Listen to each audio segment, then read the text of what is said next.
After Real Madrid Barcelona El Clasico. Congratulation Hansi. എടാ മക്കൾ എന്തായാലും പുറത്തോട്ടല്ലേ, അല്ലാതെ അകത്തോട്ടൊന്നും അല്ലല്ലേ.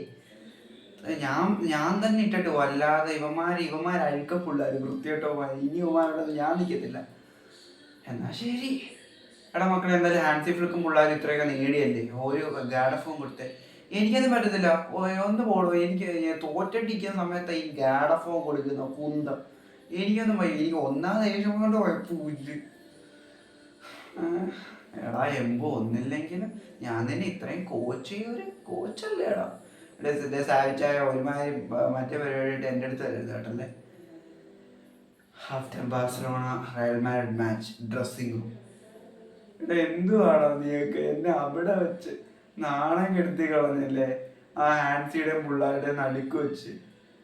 ഇതിനോടൊക്കെ ദൈവം ചോദിക്കണം. നീയൊക്കെ അന്നേ തുടങ്ങിയത് എൻ്റെ അടുത്ത് ചോദിച്ചില്ല. എന്നെ ഇഷ്ടമല്ല, എൻ്റെ ടാക്ടിക്സ് ഇഷ്ടമല്ല, എൻ്റെ ഒന്നും ഇഷ്ടമല്ല. മിനി ജൂനിയർ അന്ന് കാണിച്ചെന്തോ, അവനെ സബ്സ്റ്റിറ്റ്യൂട്ട് ചെയ്തപ്പോൾ അവൻ്റെ കോച്ചാണെന്ന് പോലും നോക്കാതെ ക്യാമറയ്ക്ക് മുന്നിൽ വെച്ച് എന്തുവാണോ എന്തിനാ എന്നെ പിൻവലിച്ചതെന്നൊക്കെ ചോദിച്ചിരിക്കും. നിന്നോടൊക്കെ ദൈവം ചോദിക്കണം. നാരികളെ ഞാൻ പോകുന്നു.